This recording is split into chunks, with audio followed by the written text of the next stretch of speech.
and globular, and they have the little pectoral fins that look like little feet sticking out from under them that they use. Ah, that would be so cool. That would be cool. I do use the video of that for my ship-to-shore interactions. Yeah. Because every classroom wants to know the strangest thing that you found, and that is right up there. They're so cute. I believe they're in the order, it's Lophiformes, spelled L-O-P-H-I-I, which makes sense because they're very round and they look like little loaves, to me at least. But they're pretty close. I think they're a type of anglerfish, so they have the cool little lure that kind of looks like a little pom-pom. They're almost little cheerleaders. So cute, so cutie.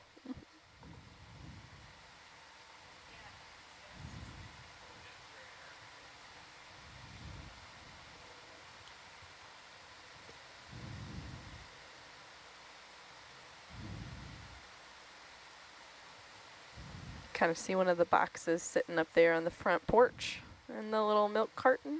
Oh yeah, you can see them right there. Scientists are going to be very happy with their collections today. And it's very different collections than yesterday. Yep.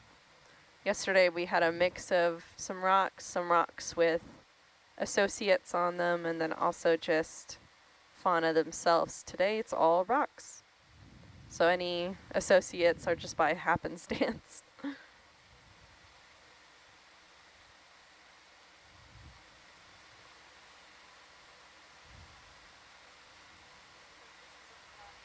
Someone says the Dumbo octopus was one of their favorite because it's so cute. Oh yeah, that's a fan rank favorite. up there.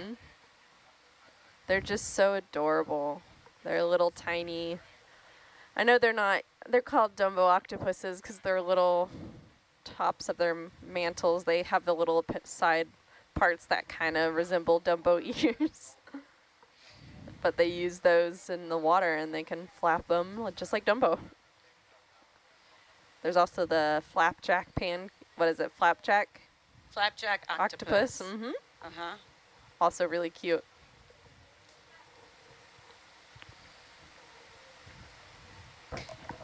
So I'm very sorry for the strange request. We can't get a look at Herc's arm right now. It is staying in one position so that it's in a good position to ascend safely and keep all of our rocks safe. Yeah. I mean, you can see a little bit of it on feed 1.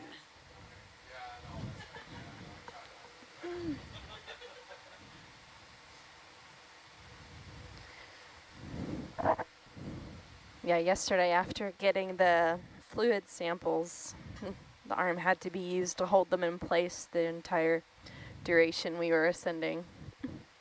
Make sure nothing moved around. Echinocops is a species of anglerfish, right? Yes. Okay. They are a type of anglerfish, deep sea. They're pretty bright in color. They're kind of like a reddish, pinkish.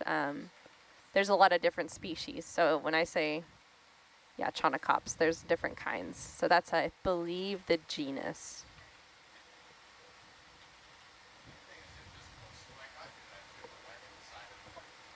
They are a fan favorite among many people too. Rightly so. They're really cute. Yes, we are on the same time zone as Melbourne, Australia. It is 2:18 here right now.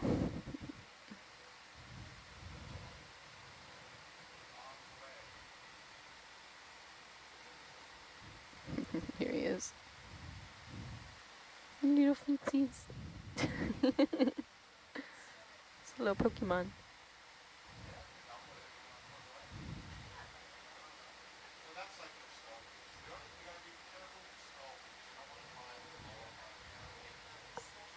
Howdy.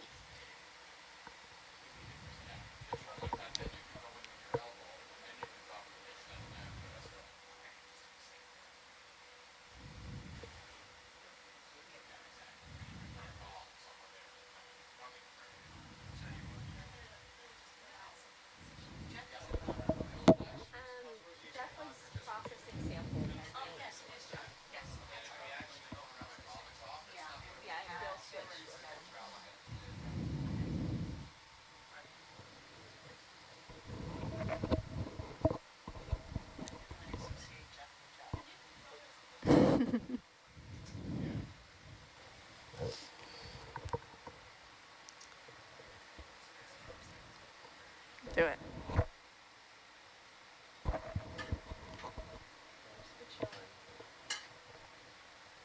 Can you get by?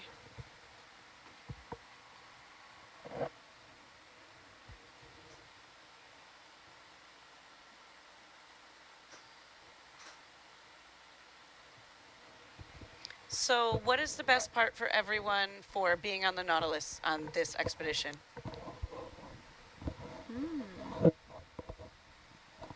It's hard. I feel like we just started too, so I know. a lot more could happen.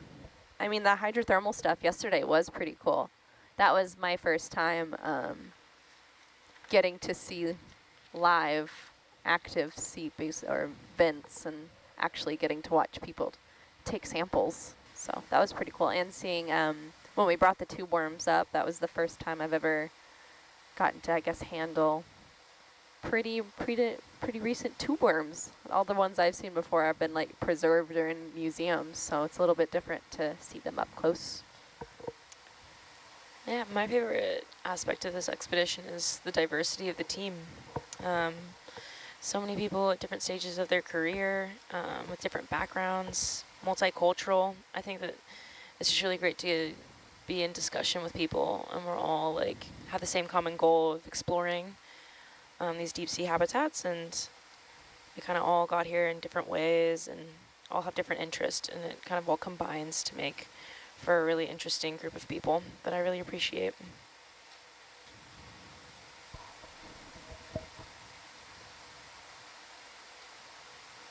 Anybody else? Annabelle and I went to go check out science team taking in all the samples yesterday.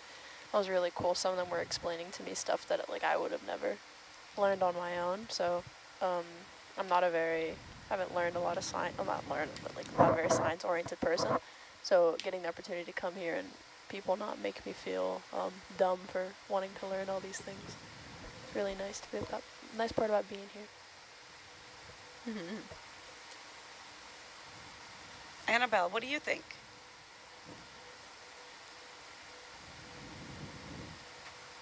Oh, she's just muted there where she's using the arm.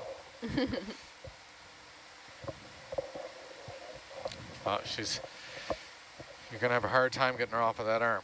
Yeah, you're good. Oh, is that what you're controlling now, Isabel? Oh, I did have someone ask if they could look at Herc's new arm, maybe do some flexing for us. I don't know if that's possible, but I'll throw that out there. Yeah, that's going on right this minute. Show off those muscles. Yeah, you can see it right now. Whoa. Flex.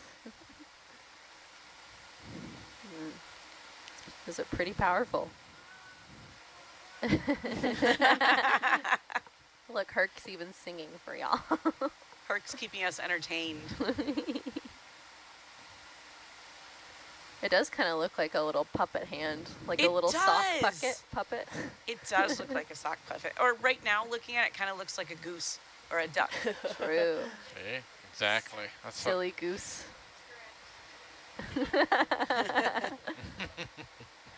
Oh, Herc, you're such a silly goose.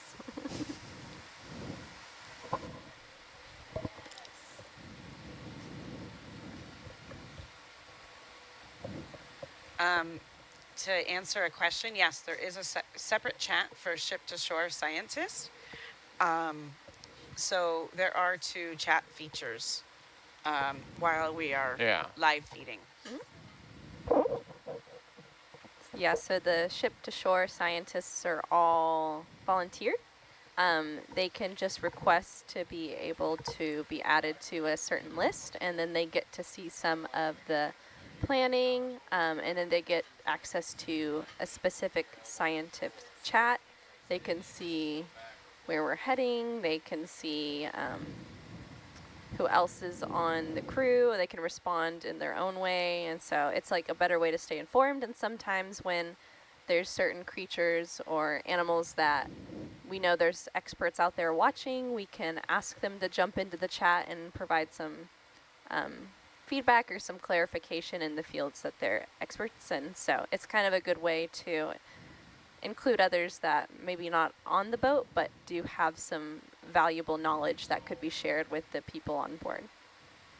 So I've actually been a scientist ashore last year for the last year's cruise season, and could jump in the chat and chime in and see, you know, some of the cool coral I was interested in.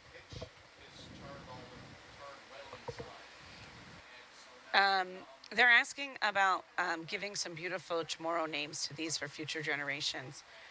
I will say that this expedition was named using Chamorro Matiang. Matingan. Matingan.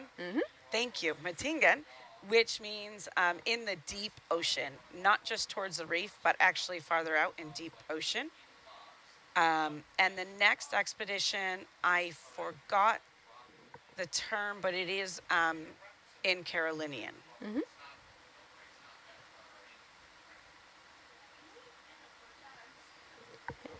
And we do have people aboard actually that have helped too. We heard earlier Sean's voice. He chimed in and was also explaining some of the things that were being put in the chat. So we are really grateful for those people and their experiences, and that they get to share those with the people aboard. And for the audience member, Annabelle and Isabel are both in the control room. They were trying to tell me that it's always Annabelle instead of Isabel. Yes, we have two. We have two. We also have an Eva and an Evie. And several Mikes and Michaels. Sierra, I'm throwing it back at you. Oh. What is your favorite coral? What is my favorite coral? That is so hard. I'm a big fan of all the pink coral. So there's a lot of colorful like coral, but there's a fair number of them that are pink, especially the ones that are in the family Coralliidae. So those are our precious corals like plural Corallium secundum, Hemicorallium, Corallium species. Those are all pretty and pink and fan-shaped, and they can get pretty huge. So I would say some of those are my favorite, but I really like Iridogorgias, which are also pink as well.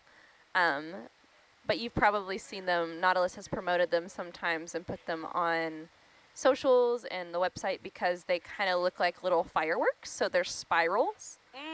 I've seen those. With the polyps kind of shooting off the coral. And so there's several different kinds, but they can get pretty big and they're all spiral looking. So they're just really cool. They have such cool shape that it's easy to actually differentiate those from others, but even within those, there's like different species of Iridogorgias. So it's a cool group. So you named all soft corals.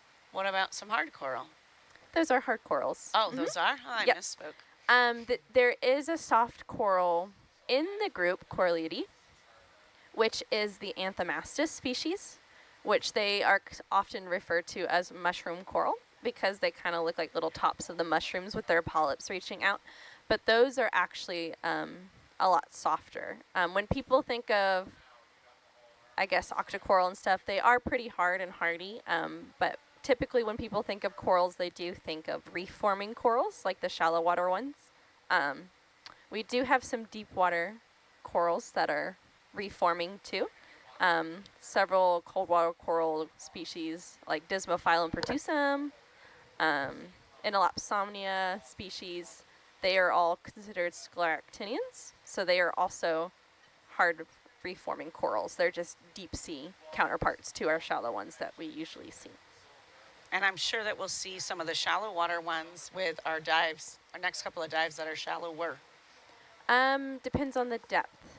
Do you know the depth that we're going? Is it 500 meters, maybe? I think we have one that's to 200 meters. Okay. So typically we consider them deep sea coral if they go past, I believe, the 200 meter mark.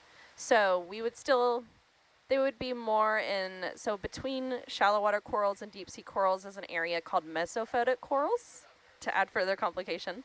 Those are the corals that are sometimes exposed to sunlight, thus the name mesophotic. they can kind of dwell in that kind of region too, alongside some deep water corals. So yeah, I don't know. I'm really excited to see what we'll get to see at the tops of those little shallower, I guess, summits that we'll be exploring. Hopefully more coral. That's what I'm biased towards, because that's what I tend to study more. But some more sponges would be cool to see too. We saw a lot of stalk sponges today. They can grow pretty big sometimes, so it'd be cool to see some of the giant, more massive forms of sponges. So do you think that came from your dad? They asked you by your name. They asked me by my name. By name. That could either be my dad or it could potentially be my advisor. She did say she was watching some of them. So I guess before they dive, they put a hat on Hercules? What's up with the hat? I said that word for word. No, paraphrase. I don't know anything about a hat. We don't know on anything about a Hercules. hat. Did anyone see a hat go on Hercules? I did say earlier if we wanted to pick up those giant chunks, if they wouldn't fit in the box, maybe we could put them on top of Hercules, but I don't think we collected that big of a sample.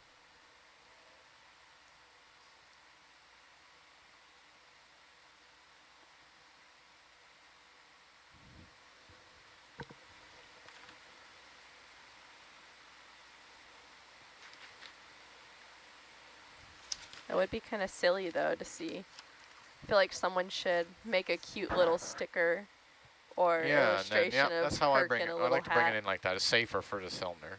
And then you can bring your pitch down a bit. But you don't have to get the pitch all the way. Like, just keep going down and a little bit further. Yeah, and then that's okay. Also, if you were going to turn the arm off, as long as you get the elbow down, and the pitch can be out like that, if you're going to turn it off, it'll just fall down, right?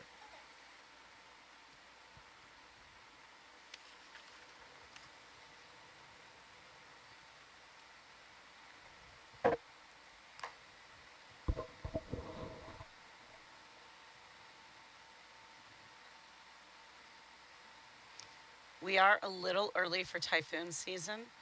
That will start in August. But there has been a major typhoon every single month of the year. So our typhoon season is just kind of a suggestion.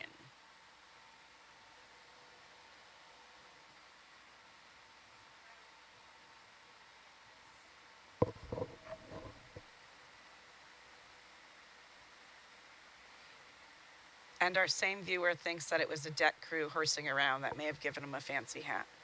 No. It would be really hard to secure a hat on Hercules, I would think. It would be a cute sticker though. Cute sticker idea. Put a little hat on him. Someone's saying that Hercules' hands, if we just put a couple of anemones on it, it could be a decorator or robot.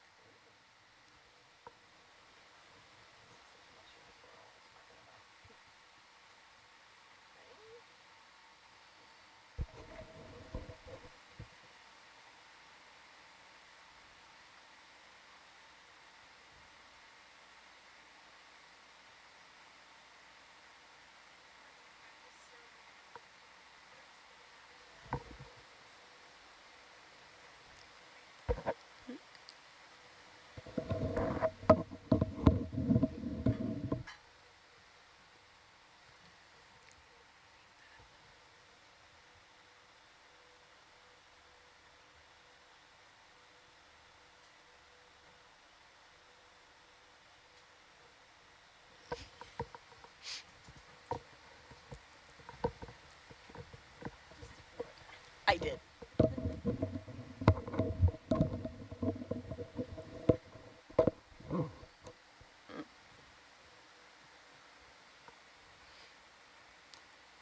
Probably a bad idea after yesterday, but they want to know if you have any ocean jokes.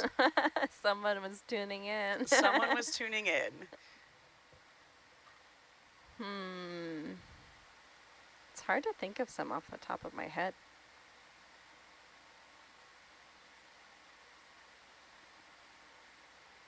I had really bad ones about shrimp yesterday. Could look up some.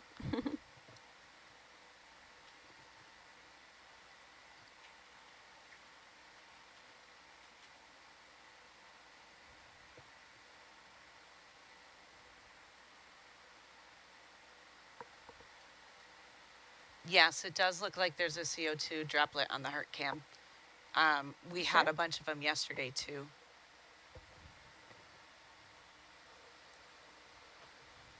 I don't see. Right down over here. It's tiny, but Oh, yeah, Yeah. I might not be able to see it. it's, Yeah, we. it is common. Mm-hmm.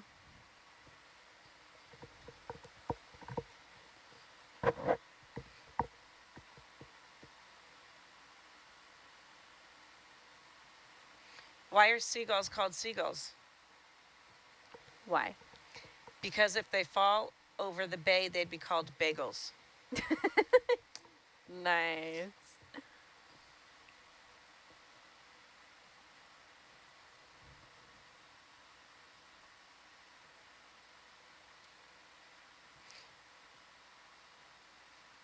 Why did the Satenophore not hear his friends calling him out to play?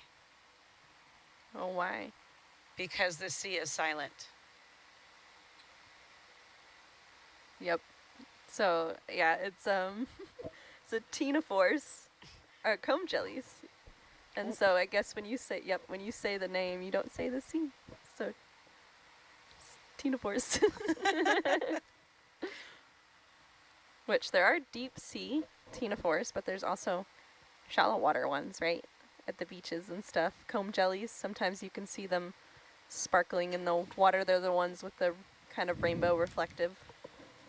Why couldn't the pirate learn the alphabet? Why? Because he was always lost at sea. Well, if he was a good pirate, maybe not. I guess that's true.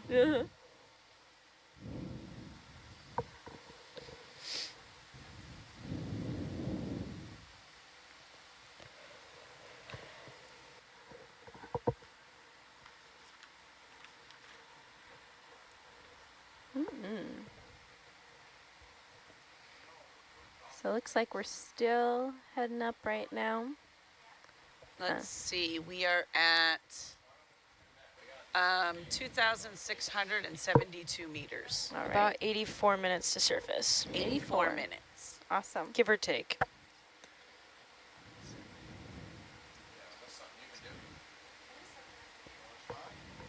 Maybe that means we'll make it back in time for cookies.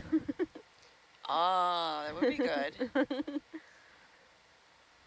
They actually have croissants too. Ooh. Yeah. Keep us well fed.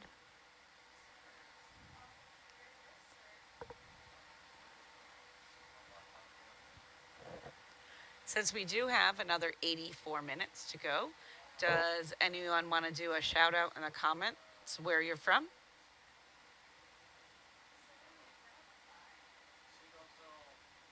And if you're here to support someone that's in the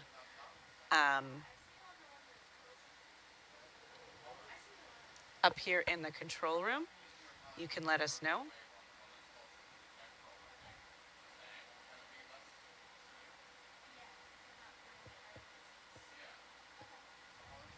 Why does the sand on the beach always wet? Why? Because it's seaweed? Okay. Why don't sharks like eating clownfish? Why? They taste funny. I don't know. Because they're clownfish. Yeah, that's a rough one. Makes me think of Finding Nemo. Yes. Anytime I think of clownfish. Which are such good movies to watch. I think I watched Finding Nemo and Finding Dory once back to back on a plane ride, and honestly, it was a good time. They're such cute movies. I like how well Disney did with the characters in Shark Tales and Finding Nemo. Like, they actually did the personification, paid attention to marine biology when they did it. I mean, I know it wasn't perfect, but Right. it was pretty good. Yeah, I just like the eagle ray in. He sings a little song in Finding Nemo and starts naming all the different depths of the sea. Yes. It's like abyssal, hadal, lake. It's a cute little song. I feel like it'd be really useful to if you wanted to memorize the different zones of the ocean. Well, the first person reported where they're from, and they're landlocked in North Texas. Woo! Yeah, Texas. Texas. Somewhere in the Salish Sea. Okay. Okay. What city? Is that It doesn't say. It just says something not in English with number 7s, and the whole watch from Salish Sea. Oh, awesome. I saw someone. We also have a South Australia.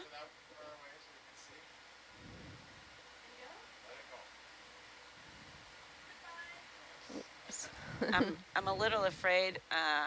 What do you call a bucket at the bottom of the ocean? I have to wait for them to tell me what it is. What do you call a bucket at the bottom of the ocean? Binos. Huh? Rubbish bin santos. I don't know how to say that one. A rubbish bin? Why can T-Rex not scratch their nose? Their arms are too short? Because they're extinct. Oh. Oh. Oh. We have in Nashville, Tennessee. Nashville, Tennessee. City of country music? Yep.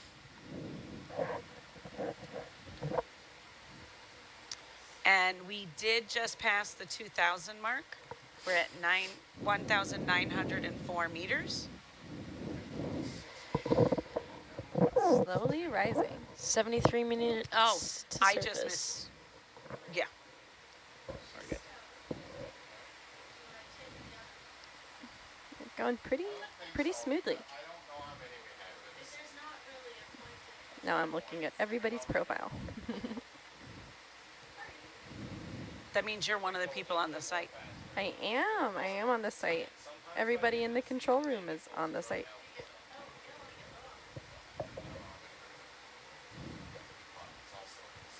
Everyone's got cool blue backgrounds with the ocean. Finally. Let me.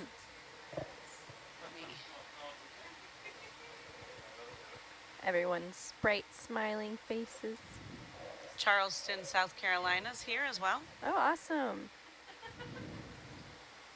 A lot of representation from the South. Woohoo!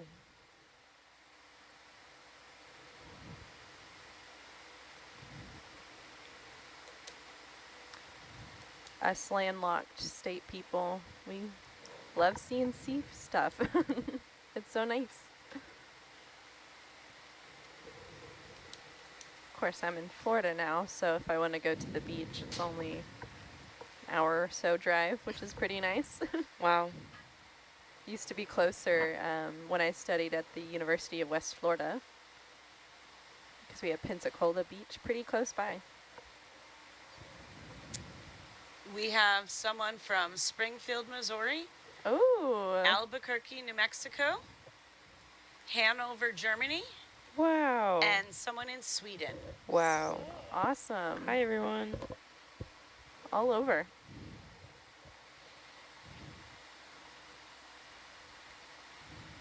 Yeah, Springfield's fun. They have a really cool aquarium there now. They actually have sea turtles at their aquarium. They get sea turtles that need to be rehabilitated. And so it's the only landlocked aquarium in the Midwest that has sea turtles sometimes. Wow. Interior far Northern California, and say hi to everyone from Oregon. Oregon. They're all over the U.S. We've got quite a few people from Oregon State University on crew or on team.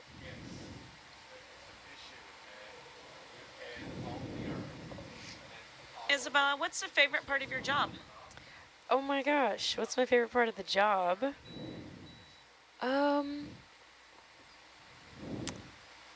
Sorry, I really have to think. I think it's really fun having the control of communicating, like being kind of the liaison between like the science party. If people are curious about like moving and then getting to communicate with the pilots to make sure that that move sounds good and then putting that move in with the bridge. So it's kind of like a lot of layers, and I like being the bridge of communication between all the parties. It feels really fun to see and learn how that kind of enables the science and the movement physically. Being kind of in charge of like the space and time of everything, all three kind of layers. I'm really enjoying that part of the job. Very cool. What is yours, Michael? Favorite part of your job? Oh God, I don't know. There's so much.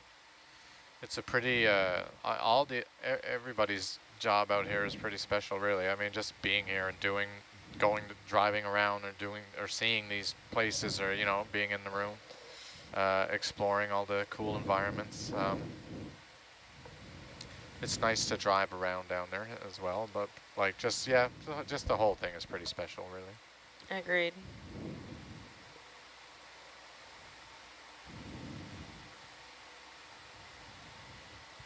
We also have people from Saipan, Hafaday. We have a cow town in northern Colorado. Woohoo! Someone said it sounds like there are many people from Livestream Oceanographic on Discord on here.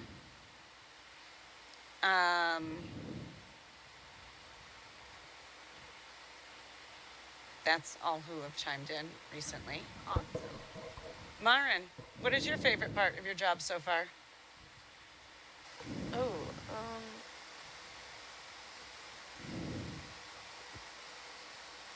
gotta think a little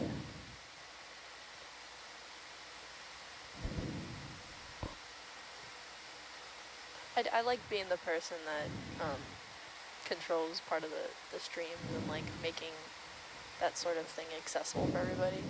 But I also like it when our ROV team tells me that I can do a zoom or anything like fun. Yeah, getting the zoom and getting the focus in it. I don't know, it's pretty cool to think that I'm controlling a camera that's like 3,000 meters or however much more below me. Pretty interesting to think about. Thank you.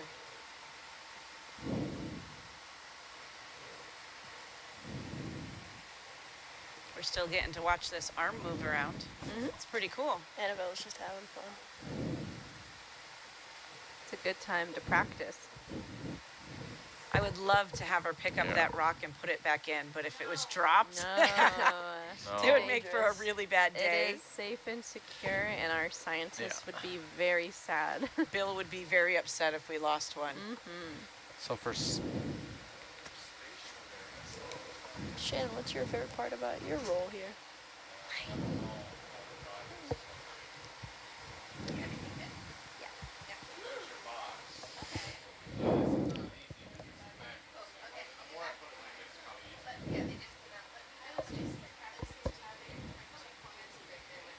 British Columbia, Canada here as well.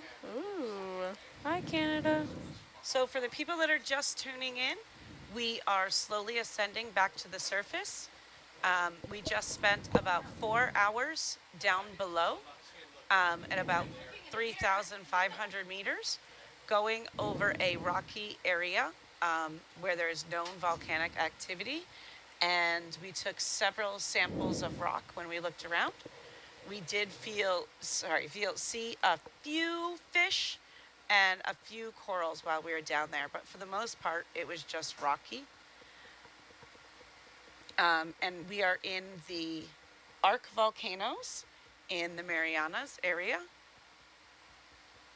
We are currently at 1,872 meters to the top. And we have Annabelle that currently is playing with Hercules, so she's giving you a bit of a show to see what Hercules can do.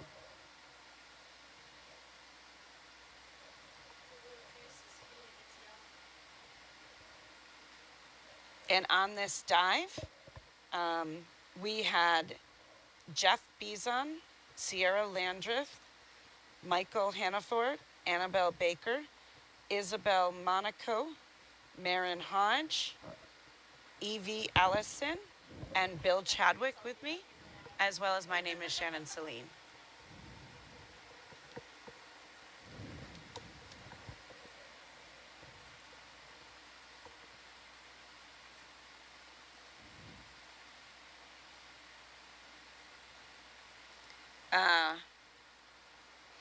Isabella, you're getting compliments. People are saying your dancing with the robot is awesome. Oh, you mean Annabelle? Yes, I do mean Annabelle. Yeah, I'm not navigating very much right now. Made it the whole time without confusing the two. Sorry. Oh, we're good.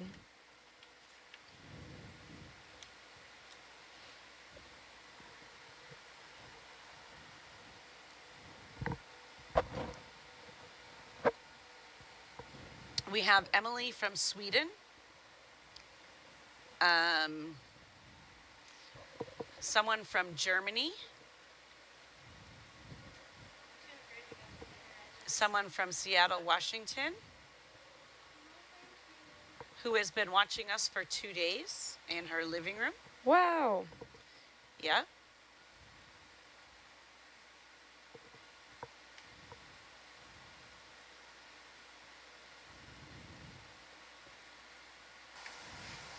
Shannon, what's your favorite part about your role here? My favorite part? Yeah.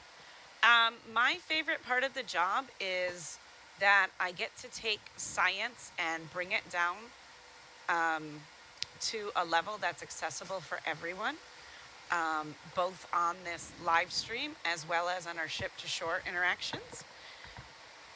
If you don't know what ship-to-shore interactions are, it is located on nautiluslive.org, but let me give you a little bit of a rundown.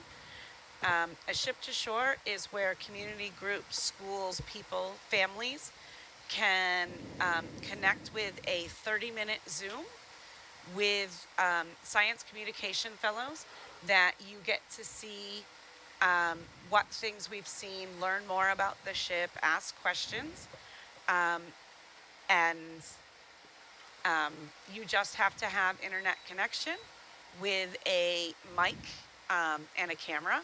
I know some people at schools use Promethean boards. Some teachers just use their laptop. I have had someone log in with their phone. So whatever you have that you can Zoom on, or you can connect with someone here on the boat. You do have to sign up on Nautilus Live and give them some times it's possible. And we have a wonderful employee named Kelly. We'll set it all up for you.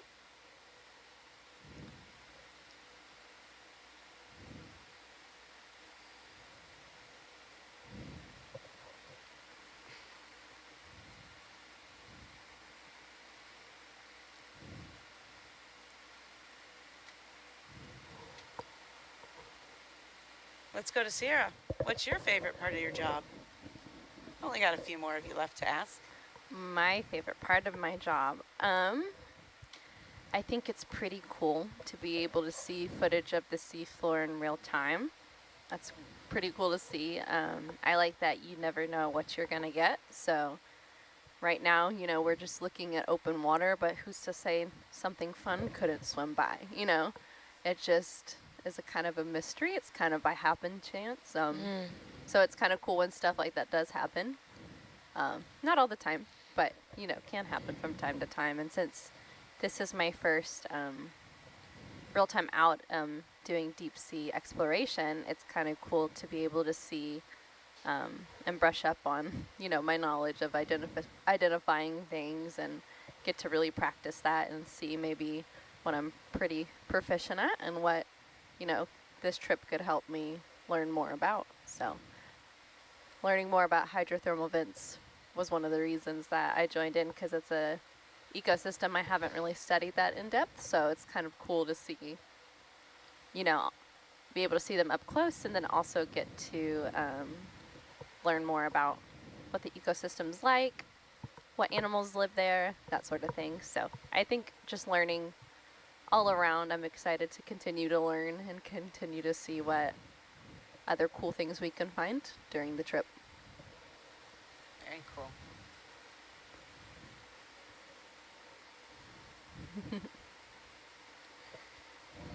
Yep.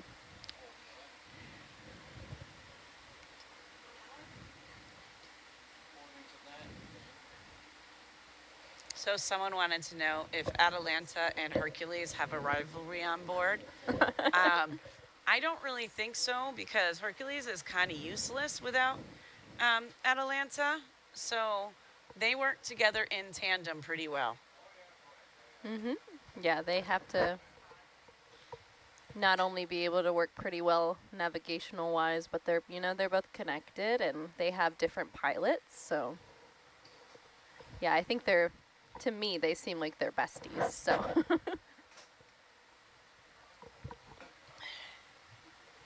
So it was suggested yesterday, and we still have an hour left. What is this best watches team going to be called?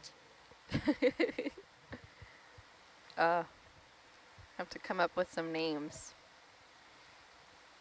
We were talking a lot about octopuses yesterday, so that's been kind of thrown into there. Something to do. We do have 8 people on our watch, so something with octopus would be good. Many arms make for light work.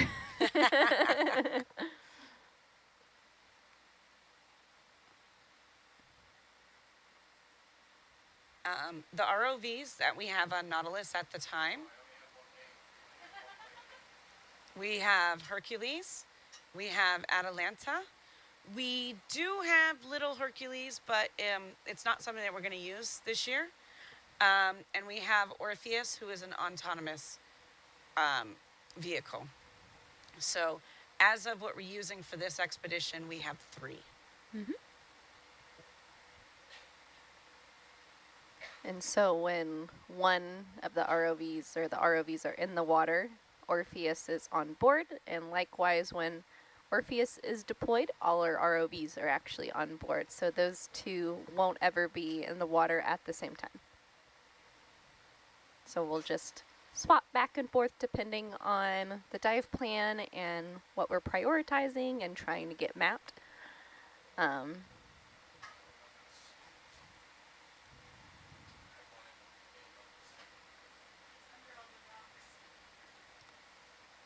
Hey, Mike, can you tell us what your ascent and descent rates are? Right now we're doing 25 meters per minute, and on descent, so when we ascend, we are typically limited by Hercules ascent speed, which varies with the kind of sample payload. So today, like, we're full of rocks. We threw away one of our ballast plates earlier, and we could throw the other one away, but 26 meters a minute is pretty good. And then when we go down, we can go down a lot faster than that. And when we go down, we're more limited by the kind of sensible speed that for the winch, which is typically around 30 meters a minute or less. We don't no real, for that piece of equipment, there's no real need to go faster than that. Starts to be you know, kind of winch abuse. Oh. So 30 meters per minute down, and We have a south. anywhere from 20 to 25, 26 meters per minute up. We just saw it on one of the cameras a second ago. That cool little line to me looked like some kind of gelatinous salp maybe. So some of them are colonial and will form those really, really long bands and float in the midwater. They have alternating life stages actually. So they'll alternate from being colonial and connecting, and then the next generation might be solitary, and then the next generation might be colonial. But they are largely comprised of water, as the jelly name suggests. We have someone from Hamburg, Germany. Ooh. That's 2 people from Germany now. Yeah, and some people are sad that little Hercules isn't being used. Aw, Little Hercules is kind of cute. little Herc is very cute. I think Yep. having all of them rotated around would just be a little bit too much for our pilots and scientists, so prioritizing the AUVs and the RUVs we have seems more feasible.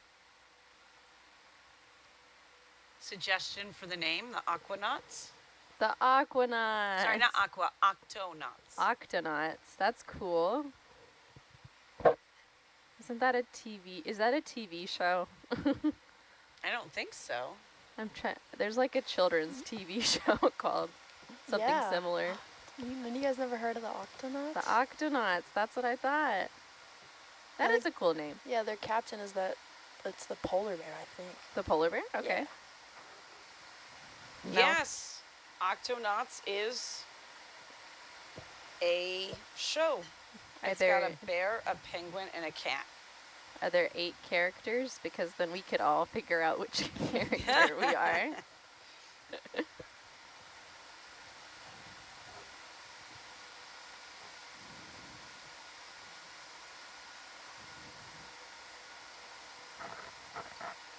No, there's only 3. Oh. Yeah, I'm curious why. I mean, they can swim in the water, but why, like a polar bear would be, a part of that.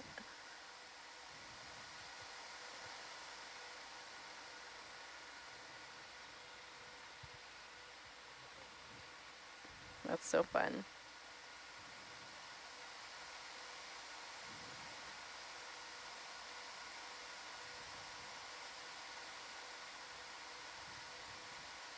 I don't know the answer to this. Someone says when you bring Hercules back on deck and the samples are removed to the lab, what does the deck crew do after that? Do they wash them down with fresh water or just roll them back into the shop? No, the vehicles get a freshwater rinse every time.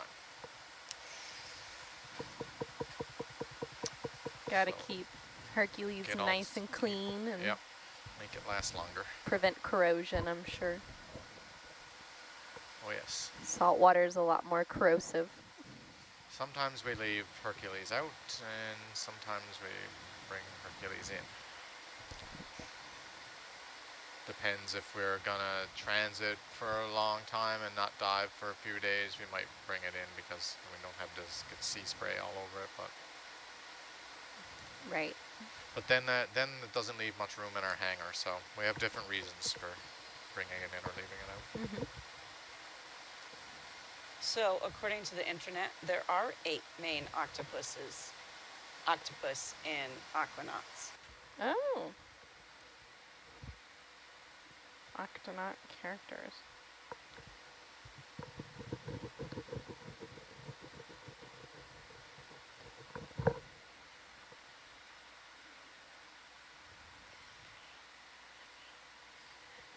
Do you know what a group of octopus are called?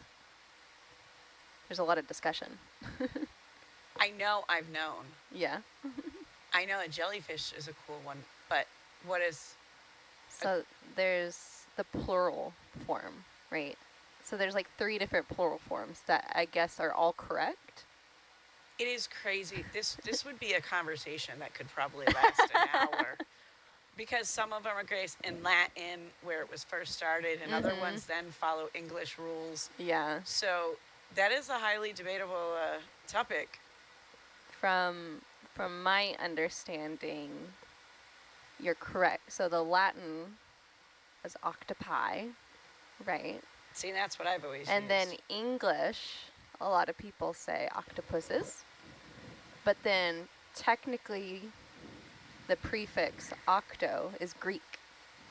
And so if you wanted to go with Greek standards, it should be octopody, which kind of sounds cool.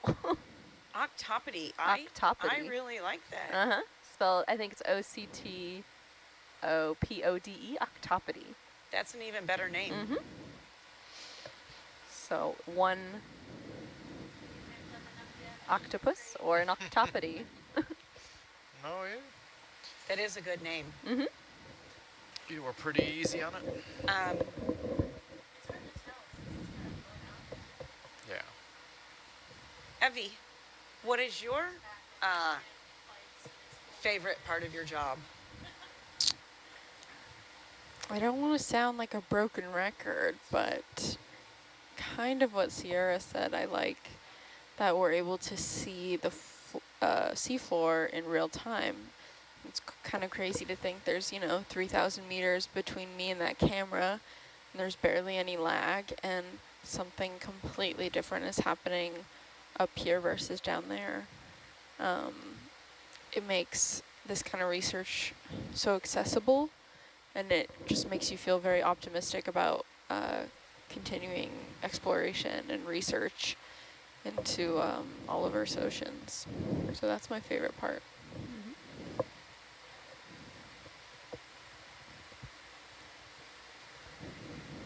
Yeah, lots of cool work being done. So many different jobs, so many different A lot like that. things to do, but we all work together. And a group of octopus is called consortium, A consortium. and more playfully, it's called a tangle. Octopus tango. That's cool. They would be pretty elegant dancers. I think we should be Tango Watch. Tango watch. Why tango watch? Because you said that's what the group of octopus is called. Oh, Tango? tangle watch. Oh, Tangle? Tangle. Oh, I thought you said Tango. But a tango watch is pretty good too. Yeah. Octonauts, tangle watch. So I will say, we did open a can of worms Uh-oh. with how many different people want it to be, octopi, octopuses, all of that.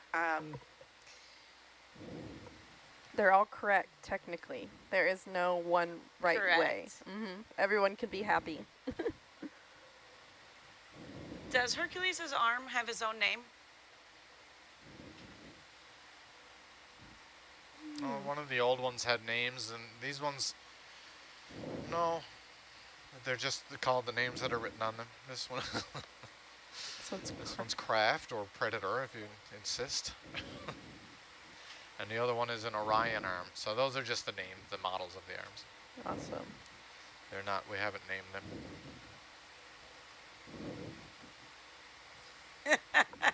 We're talking about Tangle Watch. Someone says that the ROV pilot might wince at the name Tangle. Yeah, you don't want to get those arms in a bind.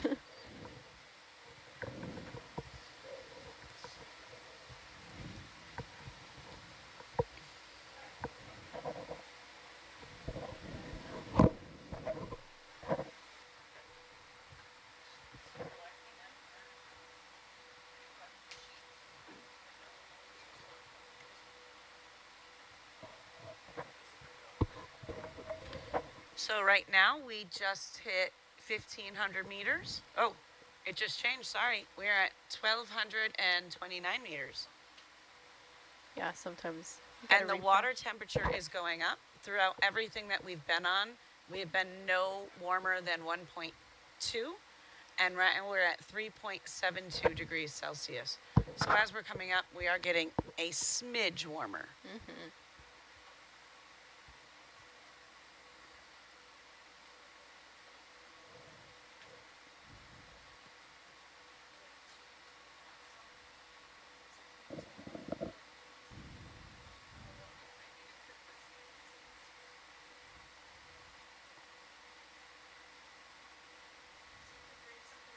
You can see them using the arm right now and flexing it around. Testing mobility.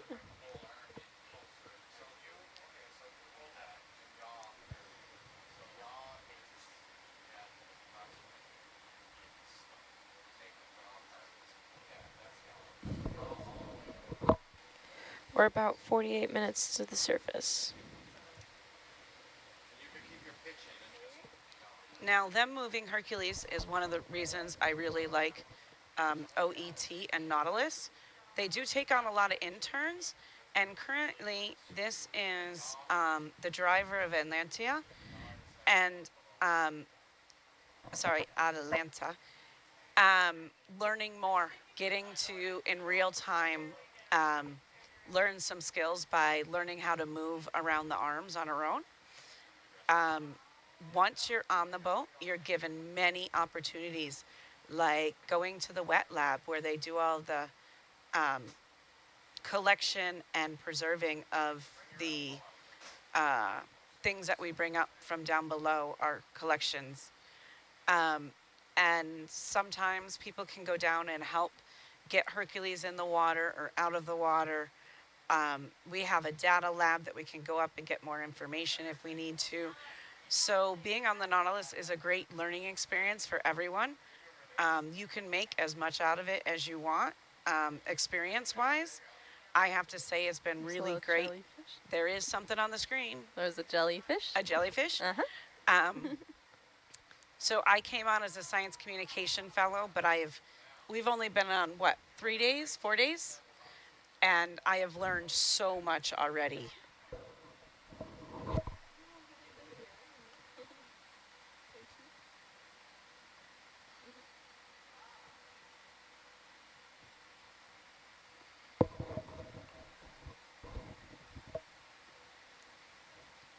Correct. The operator is just getting some practice. He's not moving around. I love the sound effects coming from the, the front row.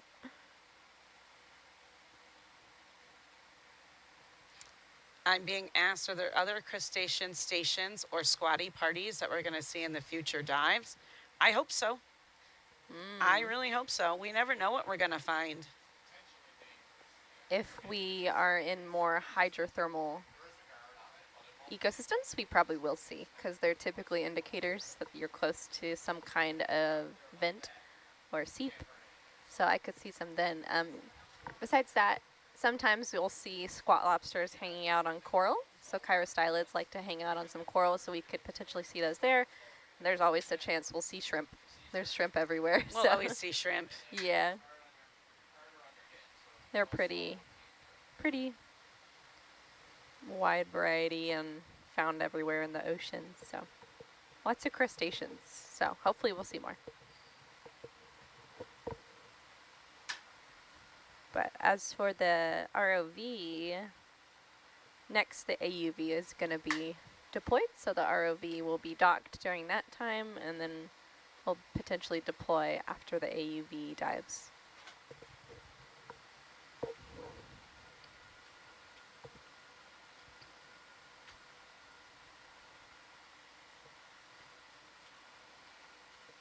And Orpheus, our AUV, deployed for its first time yesterday and had a very successful dive.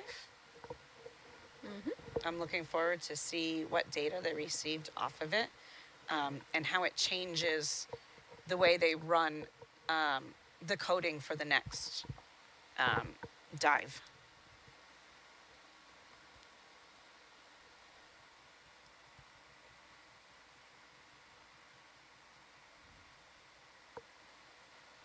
Yep. And the AUVs are, whoa, look at that. Whoa. Oh, did anyone Did anyone get a picture of that? will it save 30 seconds before? It's on bubble. I'll pull up what kind that is. That was huge. Wow. I got to it quick enough. You did?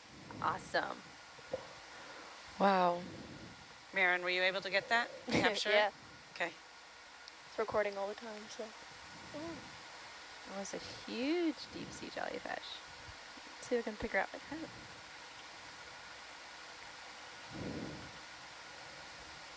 It was very round.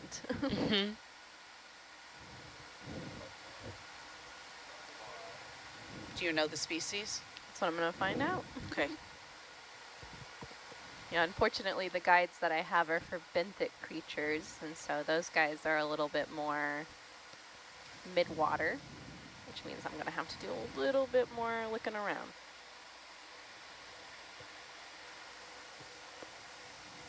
I have my guesses though.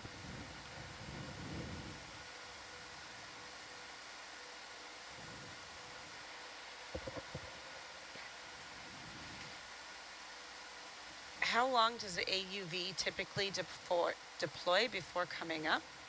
I do believe yesterday was 8 hours. But I know that I believe that they can last for 12 hours. I do know that after coming up, they do need 10 hours to recharge.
All right. So based on what I was able to find, that possibly could be a red jellyfish or a little red jellyfish.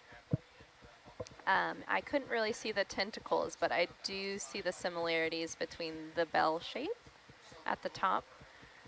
It looks like they're a pretty common deep sea species. This one, the one I'm looking at, genus is Crosoda, and then Rufobrunia. They're just called little red jellies.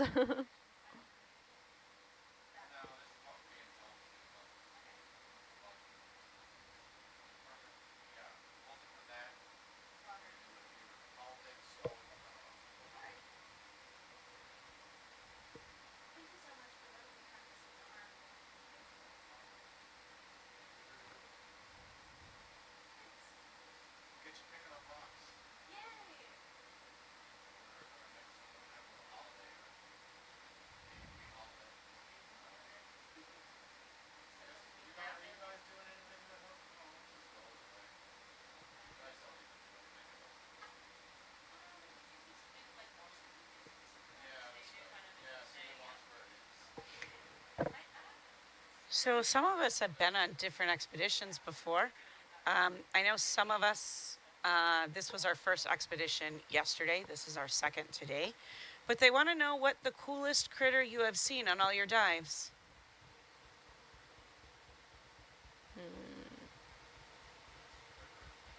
Close critter. I like the fish today.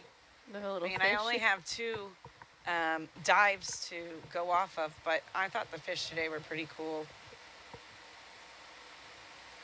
Hi, I'm back. Welcome back. Whatever the heck that huge jellyfish looking thing was. I don't know what it was, but it looked really cool.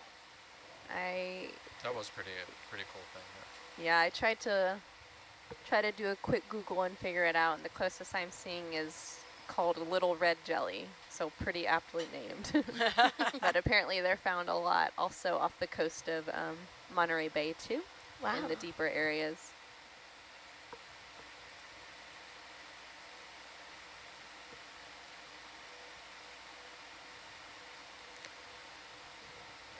Yeah, this is my only, let's see, I'm trying to think of anything cool I've seen.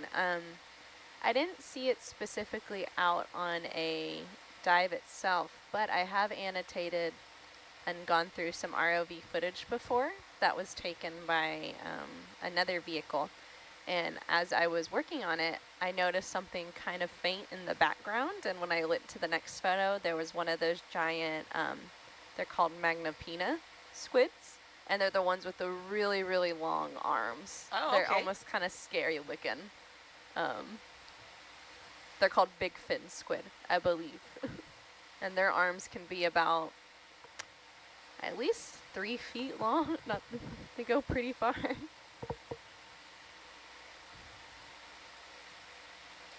A lot of people are scared of them. I think they look pretty cool.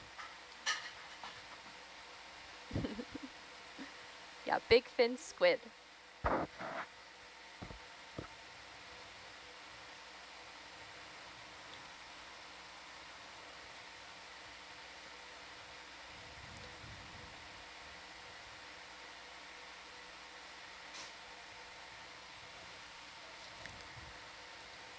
I don't know if my family from the Salish Sea is still listening, but don't know the time of day, so Naut CM to everyone.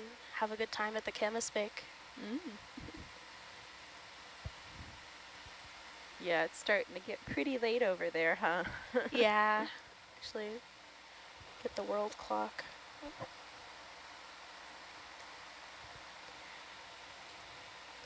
Yeah, it's 10 p.m. over there. Okay, so not too bad. Yeah.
Are we not playing with Herc's arm anymore?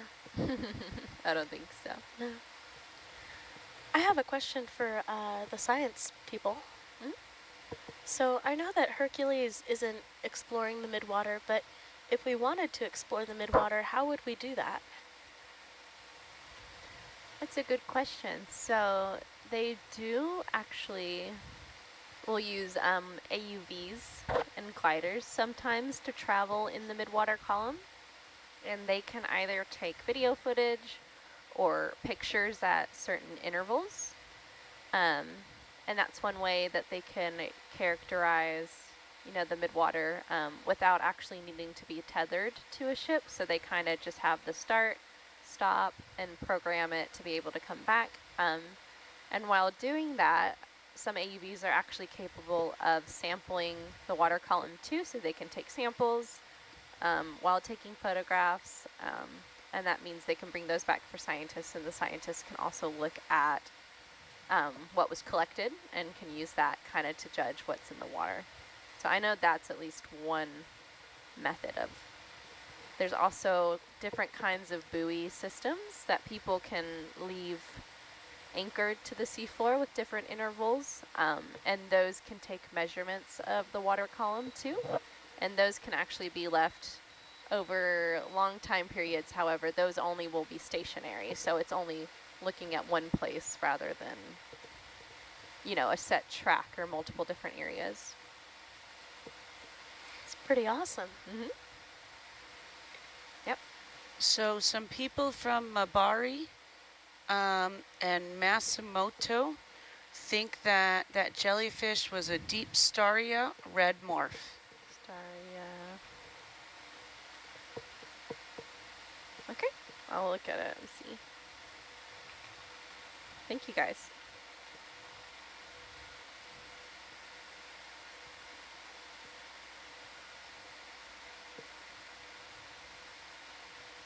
Deep Staria. How's that spelled? D-E-E-P-S-T-A-R-I-A.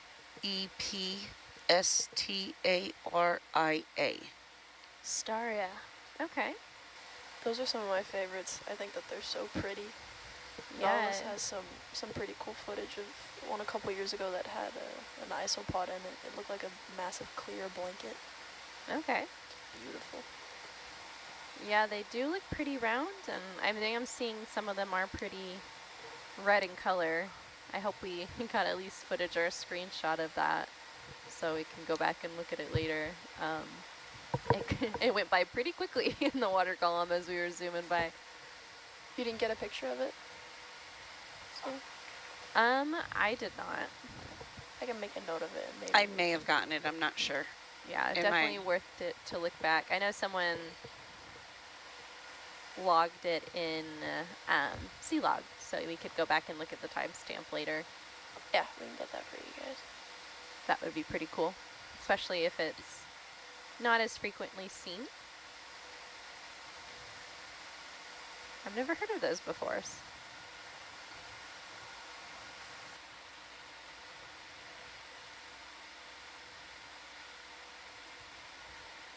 So we have another tangent message that I'm just saying why not, since we're still in deep blue.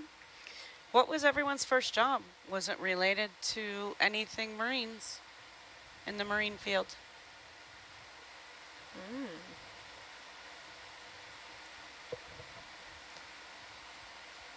You want to start with Annabelle? I can go. I don't know if this is like a job, but when I was in high school, I was a student volunteer at the Seattle Aquarium, and my sort of job there was basically to be a docent and answer people's questions about the exhibits. Nice. That's a little on par with where you are now. Yeah. It's ocean related. Yeah. What about you, Isabella? I was a barista at like a coffee shop times cycling shop. So it was like a cycling store and there was a little coffee shop in it. And yeah. Oh, wait. Little Yeah. red thing. Yeah, that was my first Little job. shrimpy thing. Mm-hmm. Oh yeah, it does look like a little shrimp.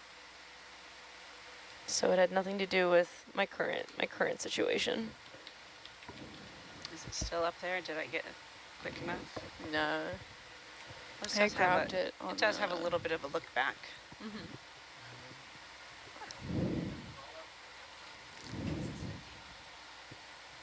I can tell you, My first job was typical. I was in charge of the drive-through at a McDonald's. Oh. Nothing ocean related. I didn't start getting into ocean things until I moved to Guam. It fascinated me, but I was landlocked. Gonna do a gauge check. Yeah, I feel like I've had a wide variety of jobs from high school to college, but my very first, besides babysitting probably, I used to work at a monogram company. So they would, companies would send in, you know, what shirts or hats they want monogrammed or put their logo on it. And my job was once they came off the machine to actually clean up the designs. So I would go in and fix all the threads, make them look nice and presentable, and then I would box them away so we could send them off. It's kind of cool. I worked concessions at a movie theater, and it was fun, but I also highly recommend being the ticketer at a movie theater if you can, unless you want to smell like butter and popcorn for like very long. And it also kind of ruins movie popcorn for you, so. Oh, that is so sad. Because I was going to say, it sounds like good for 2 days, and then when you're like really in the industry, you're like, never mind. See, Oh, wow. I love movie theater popcorn, so Me too. I would probably get the job and then be mad at myself for getting it because it would make me not want it anymore. Yeah, Did you get to see free movies? I did, which was really cool. You couldn't Yeah. see like brand new movies. Like you had to wait a week for a movie to be out before you could watch it. But yeah, you got free movies and like free popcorn and drinks, I think. Nice. Where I grew up, we had one movie theater that played at 7:30 and 9 o'clock. The same thing. Usually for a week, sometimes for 5 weeks. Wow. Nice. Home Alone played forever. That's pretty iconic, though. Someone says being a barista helped with dealing with stressful and urgent situation, and it helps to know how to deal with people sans coffee at 5 a.m. So true. I couldn't agree more. It got me into coffee. Yeah. So going back to some ocean topics, if a teen has a strong curiosity for marine scientists, what do you guys recommend them to do about that curiosity? Oh. Volunteer at your local aquarium. That's a good one. Aquariums or zoos are a good way to get. If you're interested in animals in general, you can always job shadow different people too, like at a veterinary clinic or, you know, an aquarium or things like that. Honestly, there's a lot of really cool ocean documentaries out there that you can go and watch and learn more about. There's lots of awesome books. There are a lot of books. We have a lot in our library here on the ship. And Nav, what depth are we at now? We're at 619 meters. Thank you. If you're just interested in, you know, the ocean and Earth in general, it's always cool to volunteer to help do some cleanups. So from when I went to undergrad in Pensacola, there would be beach cleanups sometimes that you could go and volunteer at and, you know, get to be doing some good while protecting and helping the environment, I would say. That is a good one too.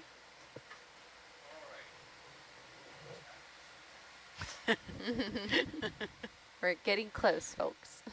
Yes. Are we there yet? Just finished the gauge check. Oh, I should write down that we pulled the drop weight. Right? I'm going to write down the name of that jellyfish. I don't remember and look it up when. later. Let's see. Yeah. Maybe 14:30? What time was it at? About 05:13:36. Pilots, you need to tell us when you would like for us to stop so you can concentrate on the rest of your ascent. Sure thing. We're at 600 meters now, so we're all right. We're all right for a while. Okay.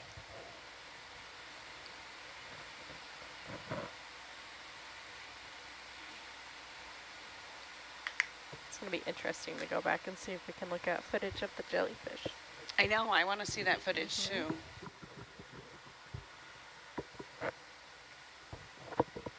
I may have gotten it. My system gives a 30-second look back, Oh. so it may be in there. I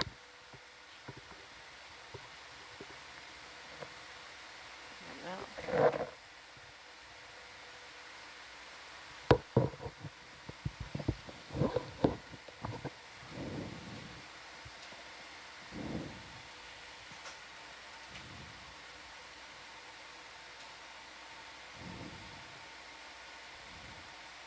Oh, we do have a replay option on the data log.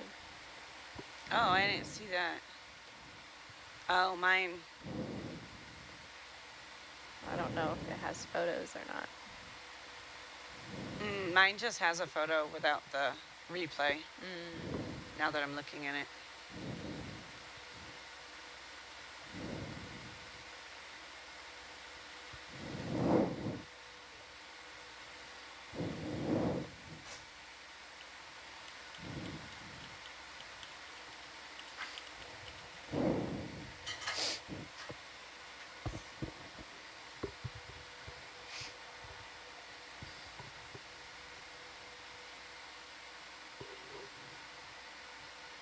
Annabelle, how much longer do we have? 21 minutes.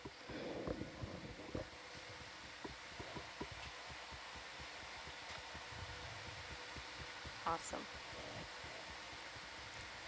So if you're just tuning in, we just spent 4 hours down on the bottom at about 3,500 meters. We were specifically going to an area to look for young volcanic rocks. We know that there have been some eruptions in there, and we were looking to classify and learn more. So we took a bunch of rock samples. We did not see a lot of animal life, but we did see some corals and a little bit of fish.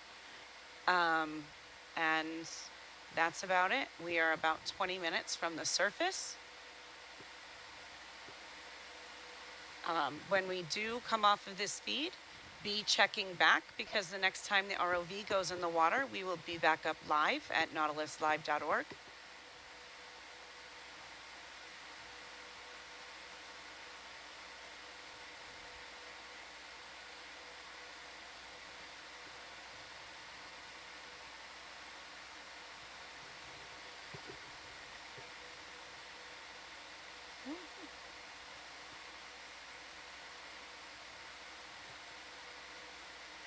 Almost there.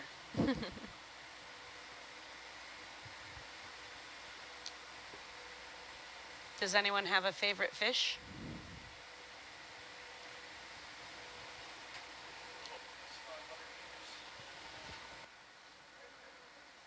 Mine is a juvenile emperor angelfish. Ooh.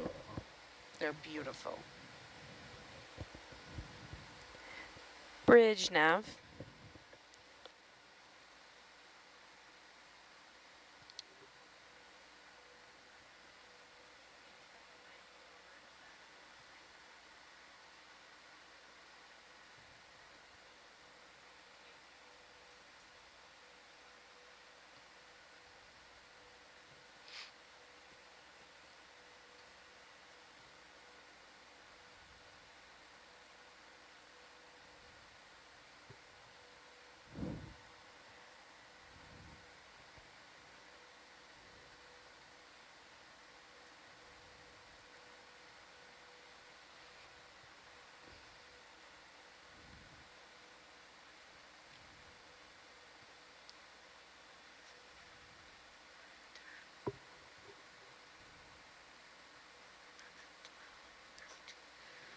Even though it's blue water, we have people from 13 countries visiting us.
We did have suggestions for a team name. Oh, I know we had Tangle Watch, but someone gave us another one. Does anyone remember what it was? we had Octonauts was one of the other ones. Ah, yes, we did start with Octonauts. Squad. Hmm. So Cephalosquad Squad or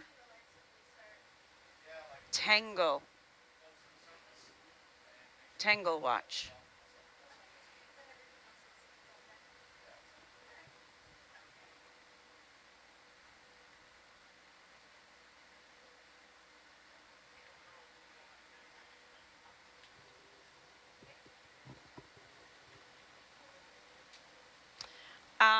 Our current page to get status updates is nautiluslive.org. That is where we try to put everything in one place.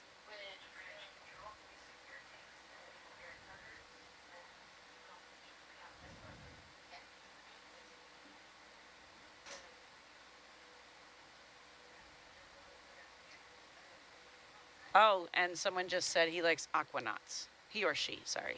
Okay.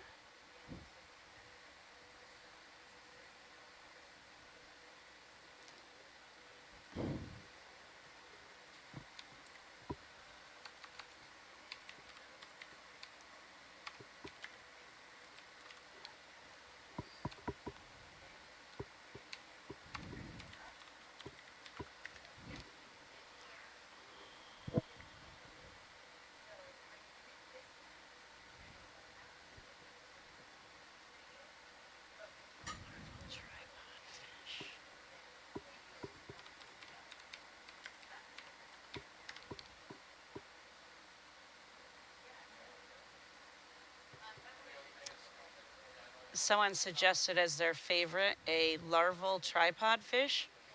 It's pretty interesting, something to look into. Hmm.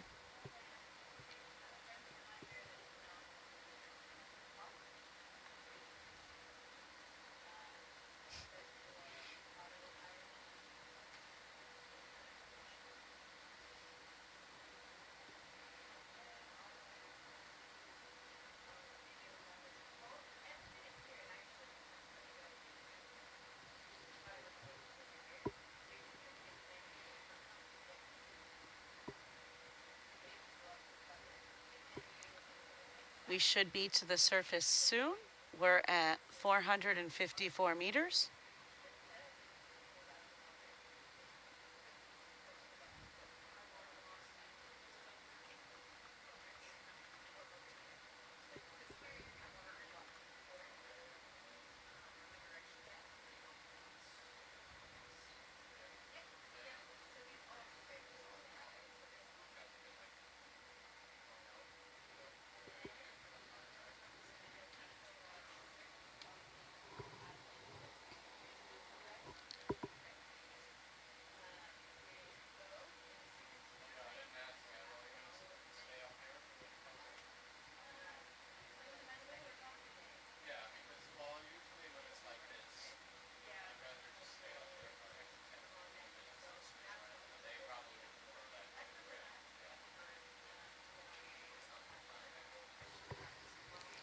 Right now, the pilots are making their final determinations on how to proceed and the best course of action.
I don't know if we got it, but I'll try. We'll ask Jacob.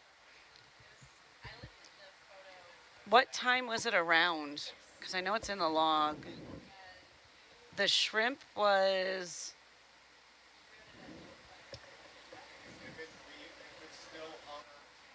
Oh, 05:13. Got it. Yeah. Yeah. I should have rated it a little bit different. I'll have them go back and look for it. It's the only one I put as jellyfish, so...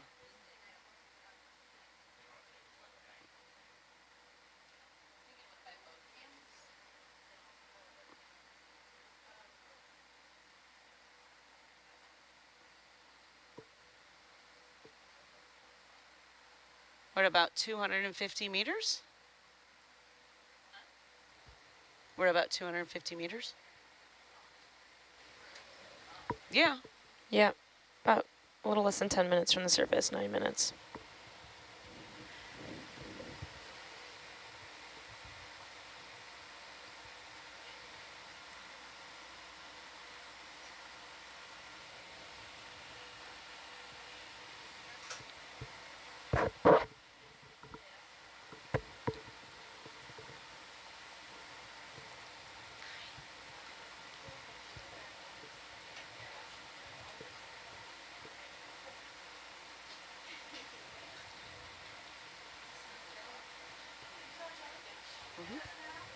And a shrimp?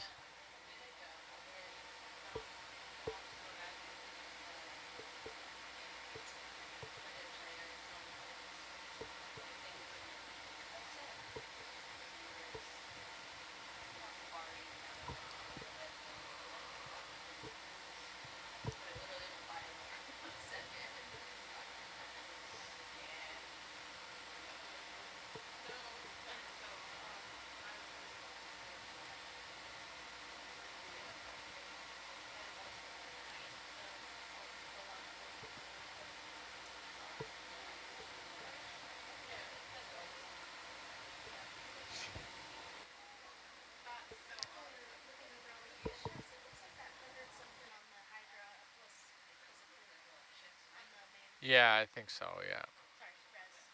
Yeah.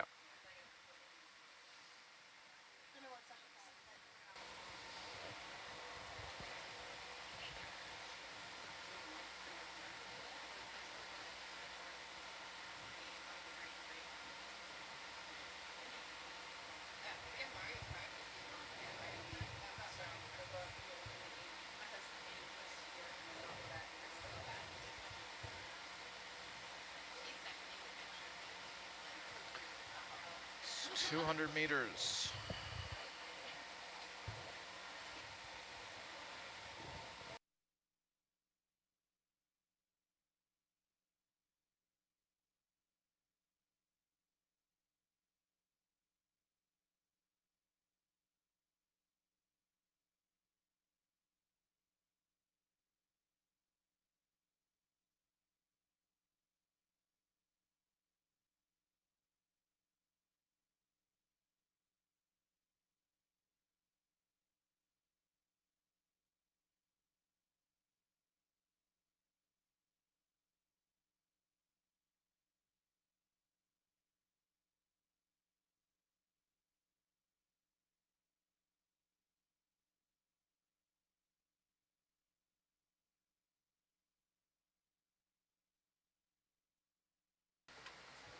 No, we will not be going down again this evening or afternoon. Our next launch will be with a AUV, and we do not stream that one. We only stream the ROV dives. And no, I haven't seen any sharks near the surface.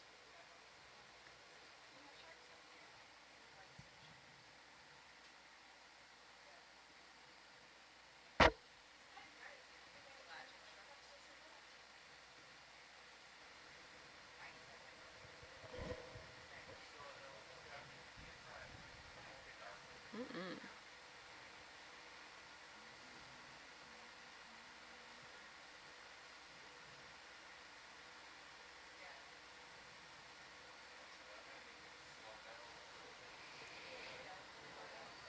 Getting close.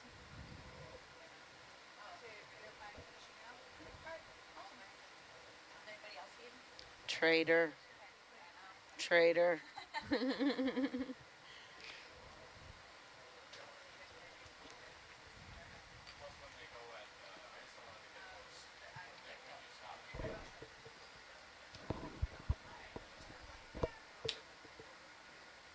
We are currently at 143 meters and still ascending. Our temperature has gone up to 26 degrees Celsius.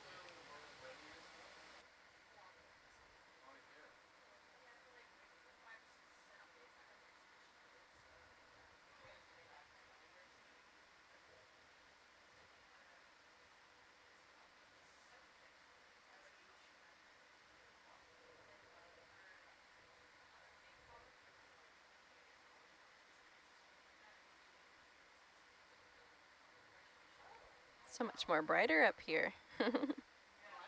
So much more brighter at the surface. Can see all the light peeking through.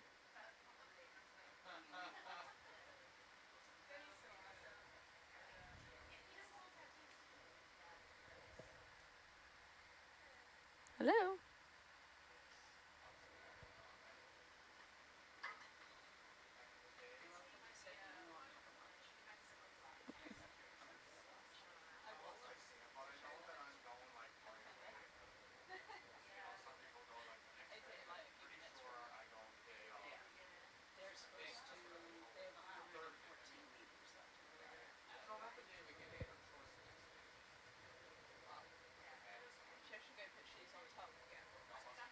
Go get some rocks.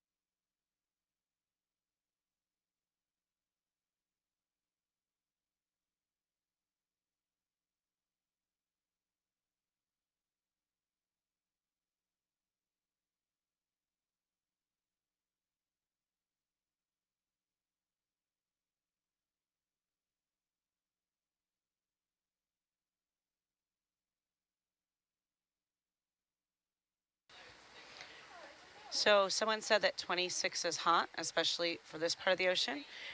We've already gone up to 28 degrees. And at the surface, at least near closer to shore in Guam, this is about regular for us. Oh,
Looks like we've got some fish checking us out as we go up. Hey guys, just a reminder, let's keep it only operational talk while we get the ROV on the ship. Got it, thank you.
Control, back to eyes on Hercules coming up to port of the A-frame.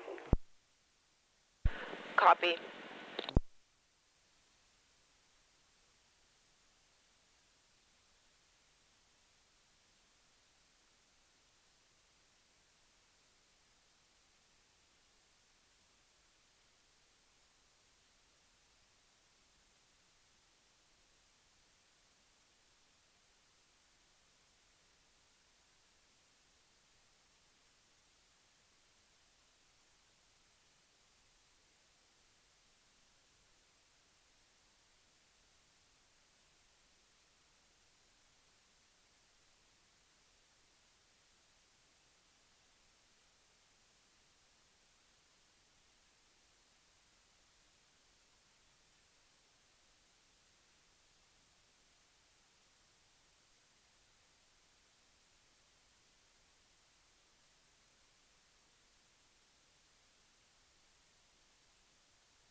while they finish bringing everything aboard, we're leaving it to the pilots.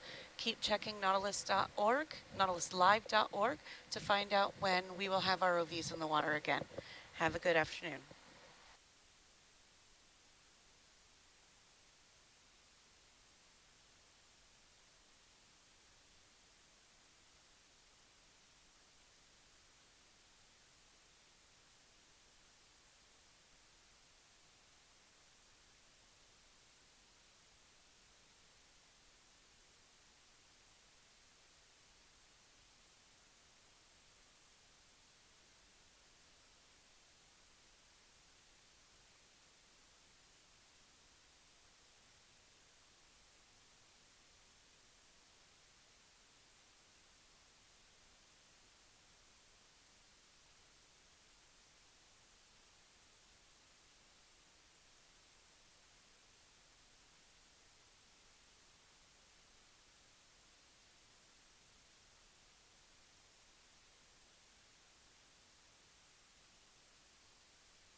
Control, back deck, that's Hercules, 10 meters from the transom. Control copies.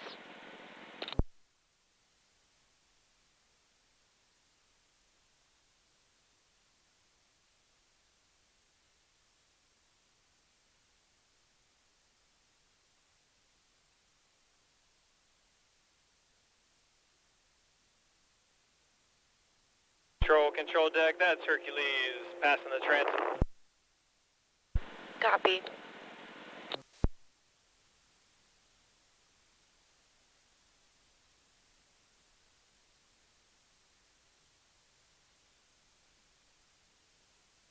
Control deck, that's Hercules coming out of the water. Copy.